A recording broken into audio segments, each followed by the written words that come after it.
प्यारे विद्यार्थियों, आज हम वाच्य को बहुत ही सरल तरीके से समझेंगे।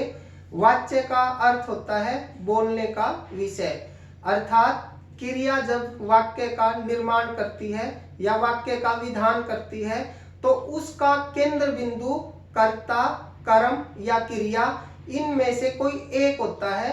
तो वाक्य में केंद्र बिंदु क्या है? कर्ता है, कर्म है या क्रिया है, तो उसे ही हम वाच्य कहते हैं। वाच्य के तीन भेद होते हैं, कृतवाच्य, कर्मवाच्य और भाववाच्य। तो हम बहुत ही आसान तरीके से समझेंगे ताकि आपकी कोई भी गलती ना हो।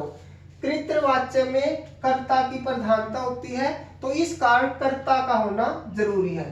तो एक बात हमने ध्यान रखनी है कि कृतवाच्य में वाक्य में कर्ता का होना जरूरी है।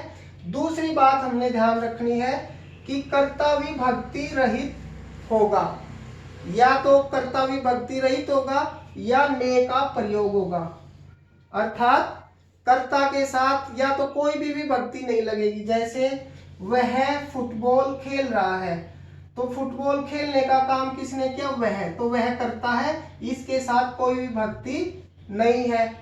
राजा हंस रहा है, तो राजा के साथ कोई विभक्ति नहीं है। वे तैर रहे हैं, तो वे के साथ कोई विभक्ति नहीं है। तो या तो कोई विभक्ति नहीं होगी और विभक्ति होगी तो ने होगी। जैसे मोहन ने खाना खाया, ने विभक्ति मोहन के साथ। मोनिका ने सुंदर गीत गाया, तो मोनिका के साथ भी ने विभक्ति। तो एक ही बात ध्यान रखनी है, या तो कोई विभक्ति नहीं या ने विभक्ति। क्रिया अकर्मक भी हो सकती है, सकर्मक भी। जैसे मैंने यहाँ वाक्य लिखे, वह फुटबॉल खेल रहा, क्या खेल रहा? फुटबॉल, तो क्या हुआ? सकर्मक क्रिया। मोहन ने खाना खाया, क्या खाया? खाना, सकर्मक। मोनिका ने सुंदर गीत गाया, क्या गाया?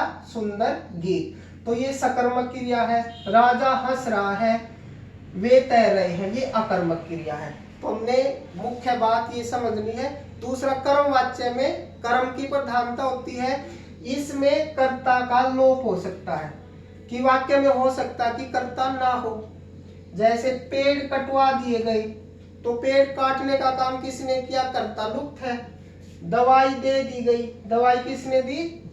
कर्ता लुप्त है। तो या तो कर्ता होगा नहीं, अगर कर्ता होगा तो कर्ता के साथ या से का प्रयोग या के द्वारा, यानी दो विभक्तियों में से या के द्वारा विभक्ति लगेगी। जैसे यहाँ ने विभक्ति थी या कोई विभक्ति नहीं, लेकिन इसमें विभक्ति जरूर लगेगी या से या के द्वारा। जैसे कर्ता के साथ, ये नहीं ध्यान रखना अपने, जैसे पेड़ कटवा दिए गए, इनमें विभक्ति नहीं है क्योंकि इसमें तो कर्ता है ही नहीं। अगर कर्ता होगा तब से या के द्वारा विभक्ति लगेगी। जैसे उसके द्वारा, ये कर्ता है तो द्वारा विभक्ति। बालक से पत्र लिखागा, बालक करता है से विभक्ति। मनोज के द्वारा खाना बनवागा, के द्वारा। तो इसमें दो ही बातें ध्यान रखनी, या कर्ता होगा नहीं और कर्ता नहीं होगा तो फिर विभक्ति कहाँ लगेगी?